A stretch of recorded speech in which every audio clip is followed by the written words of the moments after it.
पूर्व मुख्यमंत्री श्रीमान दिग्विजय सिंह जी ने मध्य प्रदेश की सरकार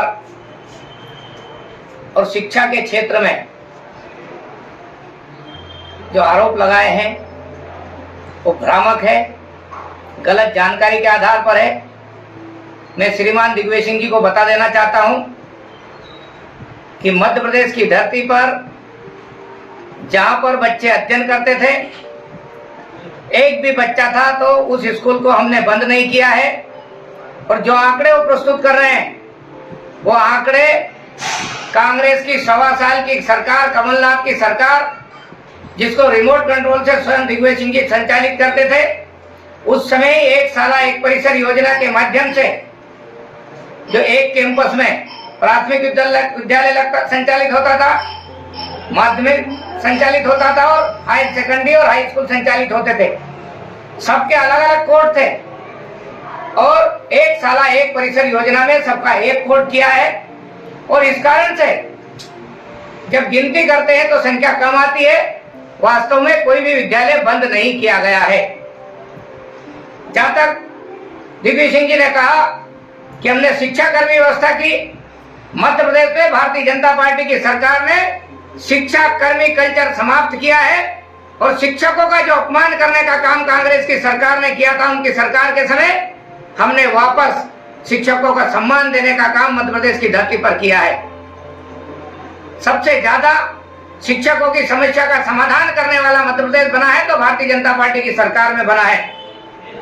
एक बात और मैं कहना चाहता हूं कि जिस प्रकार की शिक्षा व्यवस्था कांग्रेस ने तहस नहस की थी, उस सबको फिर से अपनी गौरवशाली परंपरा में स्थापित करने का काम हम करने जा रहे हैं।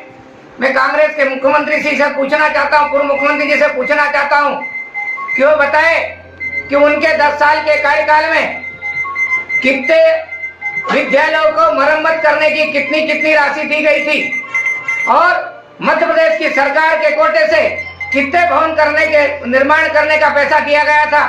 जो पैसा था वो भारत सरकार का पैसा था। और ये जब मुख्यमंत्री थे तभी देश में अटल बिहारी वाजपेयी जी की सरकार थी। उन्होंने कितना पैसा भवन निर्माणों के लिए दिया था, उसके बाद में कभी मनमोहन सिंह जी की सरकार ने भवन निर्माण के लिए पैसा नहीं दिया है। आज हम मध्य प्रदेश की धरती पर शिक्षा में जो छलांग लगा रहे हैं, कभी 17वें स्थान पर जो मध्य प्रदेश आता था नेशनल अचीवमेंट सर्वे में, मध्य प्रदेश आज 5वें स्थान पर आ चुका है। और शिक्षकों की भर्ती के विषय को लेकर के हमने अभी 2 साल में 42,000 से अधिक शिक्षकों की भर्ती हम कर चुके हैं और 20,000 शिक्षकों की और अभी भर्ती का काम चल रहा है।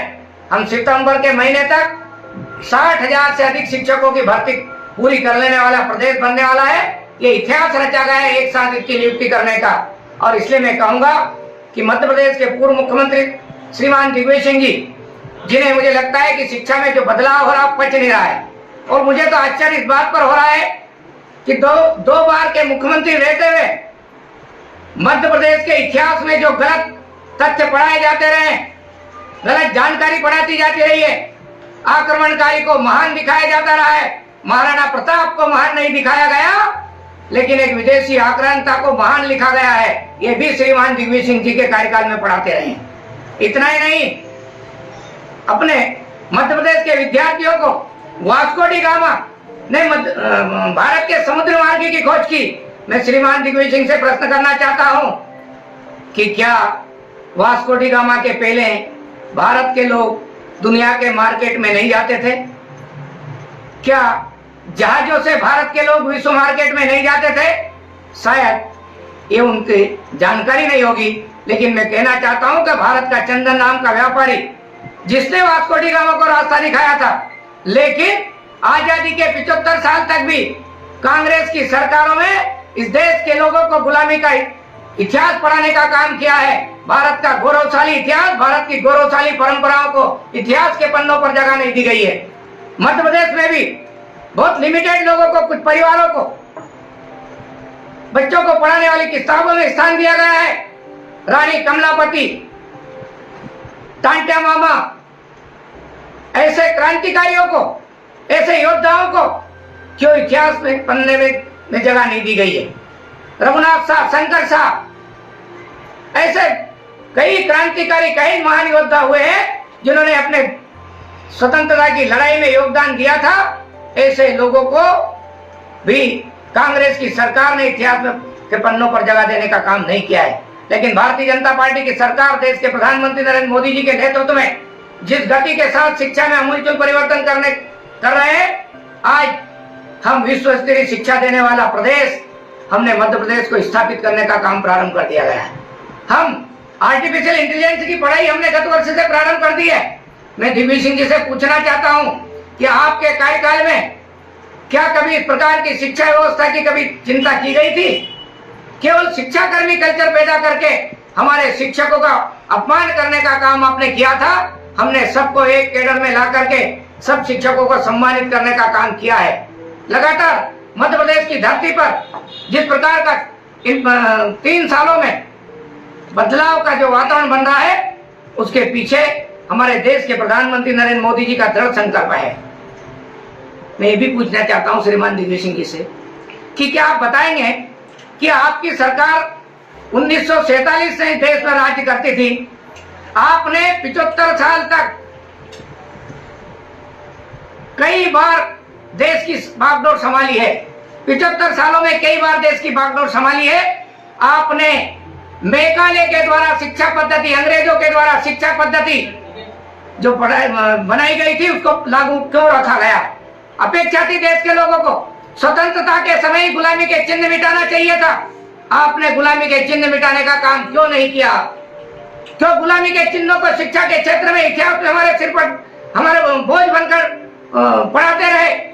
क्या आपको ये नहीं मालूम है कि अंग्रेज जब भारत की धरती पर आए थे, इस देश में 7 लाख से अधिक गुरुकुल होते थे? क्या आपको ये नहीं मालूम है? अंग्रेजों का आंकड़ा बताता है उस समय की साक्षरता दर 90% साक्षरता दर भारत की थी, और भारत के लोगों के अनुसार तो हमारे देश की साक्षरता दर अंग्रेज आए उस समय 95% थी। क्यों हमारे 7 लाख गुरुकुलों को बंद किया गया? क्या आप जवाब देने की कोशिश करेंगे? अंग्रेजों ने 7 लाख गुरुकुल बंद किए थे। अंग्रेजों ने भारतीय शिक्षा पद्धति को बंद किया था। अंग्रेजों ने अपनी शिक्षा पद्धति थोपी थी और वो कुछ राजा महाराजाओं के बच्चों को अंग्रेजी शिक्षा दे करके अपने दलाल पैदा करना चाहते थे अंग्रेज। वही शिक्षा कांग्रेस ने आजादी के बाद भी देश के लोगों को देने का काम किया है। इसलिए पहले अपने गिरमान में जाके केवल आरोप प्रत्यारोप करने से काम नहीं चलेगा। बुनियादी बदलाव लाने का काम कौन सी सरकार और कौन से प्रधानमंत्री कर रहे हैं? मैं आपसे पूछना चाहता हूं कि जब आपके कपिल सिब्बल जी मानव संसाधन मंत्री थे, तब आपने शिक्षा की गुणवत्ता को बिगाड़ करने में जो योगदान दिया है, 5वीं 8वीं की जो परीक्षा होती थी बोर्ड पैटर्न पर, वो बंद करने का पाप क्यों करा कांग्रेस की सरकार ने? आज हमने फिर से सरकारी स्कूल ही नहीं, प्राइवेट स्कूलों में भी अब हमने 5वीं और 8वीं की परीक्षा लेना प्रारंभ किया है। आने वाले समय में इससे शिक्षा का गुणवत्ता सुधरेगी। आपने एक और पाप किया था कि पहली क्लास में 6 साल की उम्र के बच्चों को हम एडमिशन देंगे, लेकिन 3 साल का बच्चा यदि कोई पढ़ना चाहता है तो आपने प्राइवेट सेक्टर का हवाले कर दिया।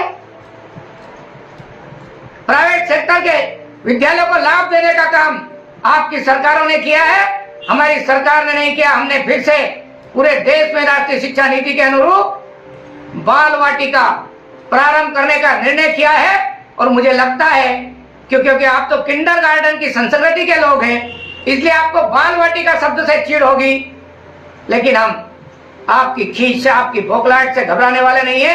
हम मध्य प्रदेश में बाल वाटिकाओं को, 3 साल के बेटे बेटियों को हम सरकारी स्कूल में भी शिक्षा का देने का काम करेंगे।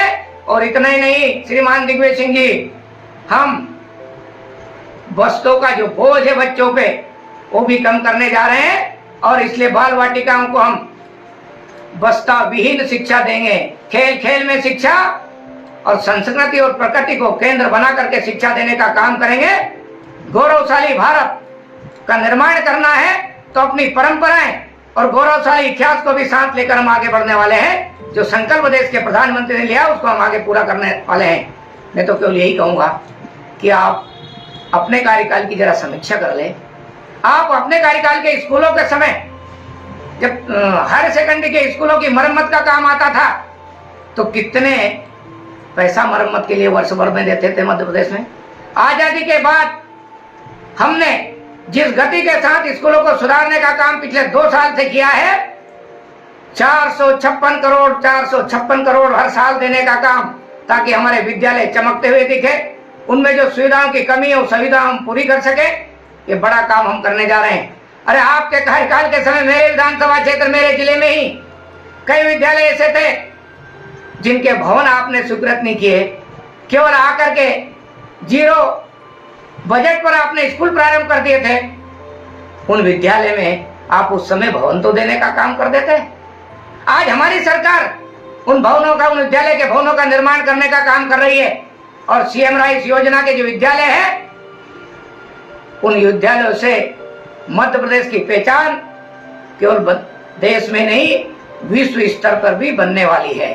और मुझे लगता है कि सबसे ज्यादा कांग्रेस की बौखलाहट इसी कारण से है कि गरीब के बेटे का जो स्वप्न है, गरीब की बेटी का जो स्वप्न है कि पापा, प्राइवेट स्कूल की अच्छी बिल्डिंग देखकर वो बेटी कहती है कि पापा क्या मैं इस स्कूल में पढ़ाई कर सकती हूँ। गरीब बाप अपनी बेटी की इच्छा की पूर्ति नहीं कर सकता था। वो कहता था बेटी अपन गरीब है, इसलिए इस अच्छे स्कूल में नहीं पढ़ सकते हैं। और इसलिए हमने देश के प्रधानमंत्री नरेंद्र मोदी जी के नेतृत्व में मध्य प्रदेश में शिवराज सिंह जी चौहान जी के साथ में मिलकर के सीएम राइस योजना के विद्यालय प्रारंभ करने का निर्णय किया। और अब हम गरीब के बेटे बेटियों का स्वप्न भी पूरा करने जा रहे हैं कि गरीब का बेटा बेटी भी अच्छे भवनों में बैठकर, अच्छे अधोसंरचना के विद्यालयों में बैठकर सर्व सुविधा युक्त विद्यालय हम निर्माण करने जा रहे हैं। आपने कभी सोचा भी नहीं होगा कि 25 करोड़ रुपए की बिल्डिंग बनेगी, खेल का मैदान बनेगा, 8 प्रकार की लैब, लाइब्रेरी और संपूर्ण सुविधाओं देने का काम हम करने जा रहे हैं। वाद्य की, संगीत की, खेल की, सभी प्रकार की शिक्षा के उसमें हम जोड़ने जा रहे हैं। ये बदलाव मध्य प्रदेश की धरती पर केवल भारतीय जनता पार्टी की सरकार के कारण से हो रहा है, कांग्रेस की सरकार के कारण से नहीं हो रहा है। इसलिए बौखलाइए मत, मुद्दों पर बहस करिए, तर्कों के साथ बहस करिए। आपने राजगढ़ जिले को भी जाकर आप नेतृत्व कर चुके हैं संसदीय क्षेत्र के नाते। मैं आपसे पूछना चाहता हूं कि आपके कार्यकाल में कितने हेक्टेयर जमीन वहां सिंचित होती थी? क्या आज कितने हेक्टेयर जमीन वहां सिंचित होती है? क्या जो कुंडलिया डैम और वहां डैमों का निर्माण किया गया है वो आपका योगदान है? क्या मध्य प्रदेश के, पूरे मध्य प्रदेश की बात करते हैं, मैं शाजापुर जिले की भी बात करना चाहता हूं। आप जब मुख्यमंत्री थे तब मेरे यहाँ की काली सिंध नदी पर, मेरे यहाँ की पार्वती नदी पर और मेरे यहाँ की नेवज नदी पर कितने आपने डैम का निर्माण किया था। आज हमने पूरे जिले की सभी नदियों पर, और ये बड़ी नदी नहीं केवल छोटी नदियों पर भी हमने श्रृंखलाबद्ध डैमों का निर्माण कर दिया है। आज जो सिंचाई का रकबा है, जो बड़ा है, वो ऐतिहासिक रूप से बड़ा है।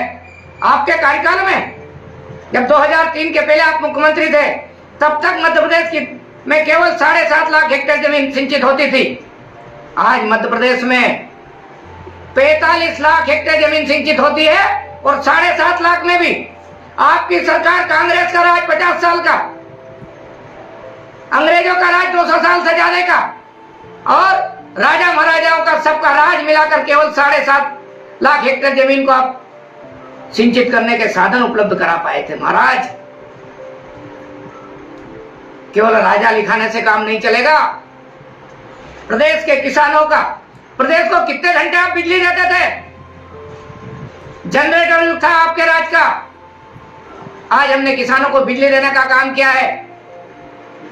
पानी मिल जाए किसानों को खेती के लिए, पर्याप्त निर्माण करने का काम किया है। मैं आपको बता देना चाहता हूं, जितने भी 100 साल से अधिक के तालाब थे, लगातार हम उनका मरम्मत के काम, जीर्णोद्धार के काम लगातार कर रहे हैं। और आपने ही विधानसभा में कहा था, हमारे उस समय के विधायक तेज सिंह जी सेंधव के जवाब में, कि नर्मदा का पानी कभी क्षिप्रा मैया में नहीं आ सकता है, रिकॉर्ड में है। मैं आपको कहना चाहता हूं, एक मुख्यमंत्री घोषणा करते हैं श्रीमान दिग्विजय सिंह जी कि नर्मदा का पानी क्षिप्रा मैया में नहीं आ सकता है। वही हमारे मुख्यमंत्री शिवराज सिंह जी ने कहा कि हम असंभव को भी संभव करके दिखाएंगे। और पिछले सिंहस्थ के समय हमने पूरे देश के धर्मालु लोगों को, श्रद्धालुओं को क्षिप्रा मैया में मां नर्मदा के पानी से स्नान करा दिया था। और अब इतना ही नहीं, उज्जैन जिले में नर्मदा का पानी आना प्रारंभ हो गया सिंचाई के लिए। 2024 पूरा होते होते शाजापुर जिले के और पूरे क्षेत्र में, मालवा में नर्मदा का पानी आने वाला है। काम बहुत तेज गति से हो रहा है। तो मैं आपसे पूछना चाहता हूं कि आपको कौन से अधिकारी ने कहा था कि असंभव है? और आप तो बहुत विद्वान मुख्यमंत्री थे, फिर आप उन अधिकारियों के चक्कर में कैसे आ गए? वही काम हमारे मुख्यमंत्री शिवराज सिंह जी चौहान ने कैसे संभव कर दिया? श्रीमान जी, संकल्प शक्ति चाहिए। अपने देश के लोगों के जीवन को बदलाव करने का संकल्प चाहिए। किसानों के जीवन में बदलाव लाने का संकल्प चाहिए। आपकी सरकारों ने केवल झूठ बोला, झूठे आश्वासन दिए। 18 में भी आपने 2 लाख का कर्ज माफी करने का झूठा आश्वासन प्रदेश की जनता को दिया था। बाद में आप बदल गए। पहले कहा सभी बैंकों का करेंगे, आप बदल गए। कहने लगे नहीं हम सोसाइटियों का करेंगे, फिर बदल गए। फिर कहने लगे नहीं हम जो डिफॉल्टर है केवल उनका करेंगे, फिर बदल गए। आपने 25,000 50,000 से अधिक किसी किसान के खाते में राशि डाली हो तो रिकॉर्ड बता देना। और जो भी राशि डाली है आपने देख देख करके, चुन चुन करके कांग्रेस के नेताओं के, आपके कार्यकर्ताओं के खाते में कर्ज माफी के नाम से राशि डालने का काम किया है। आपके राज्य में भेदभाव होता था। भारतीय जनता पार्टी के राज्य में भेदभाव नहीं होता है। हमारे देश के प्रधानमंत्री नरेंद्र मोदी जी जब प्रधानमंत्री आवास देने का संकल्प करते हैं तो ये नहीं देखते किस जाति का, किस धर्म का है। वो ये नहीं देखते किसने किसको वोट दिया, किसको वोट नहीं दिया है। आज बहुत सारे लोग ऐसे जो हमारी विचारधारा से मेल नहीं खाते हैं, शायद उनको वोट भी नहीं दिए होंगे, लेकिन आज उनके घर बन करके पक्के हो रहे हैं। और मैं एक बात और पूछना चाहता हूं आपसे कि महात्मा गांधी ने जब आजादी के आंदोलन में राम राज्य की बात कही थी, राम का राज्य का अर्थ आप समझते हैं कांग्रेस के लोग? राम का राज्य का मतलब सबको न्याय मिलेगा, कानून के आधार पर किसी के साथ भेदभाव नहीं किया जाएगा, सबको शिक्षा स्वास्थ्य की सबको सुविधा दी जाएगी। क्या आपने ऐसा राज्य चलाया? देश में भी चलाया और प्रदेश में भी चलाया। आपने जो भी योजनाएं लागू की है, चाहे नेहरू जी होंगे, इंदिरा जी होगी या राहुल गांधी जी होंगे, क्या आप मध्य प्रदेश के मुख्यमंत्री के नाते आप रहे होंगे, आपने भेदभावपूर्ण सारी योजनाओं का संचालन किया है।